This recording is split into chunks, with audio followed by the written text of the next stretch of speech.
তো এখানে আমার যারা বড় ভাইয়া এবং আপুরা আছেন সবাই তো অনেক কিছু বিষয় নিয়ে বলেছেন। তো আমি এখন আরেকটা বিষয় নিয়ে কথা বলতে চাচ্ছি, সেটা হচ্ছে আমাদের তথ্য অধিকার।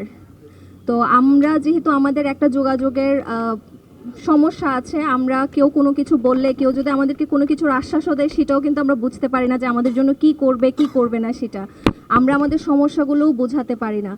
সো আমার একটা অনুরোধ, সেটা হচ্ছে গভর্নমেন্টের প্রতিটা সেক্টরে যেন ইশারা ভাষার দোভাষীর ব্যবস্থা থাকে। সেটা একটা টিভিতে একটা অ্যাডভার্টাইজ থেকে শুরু করে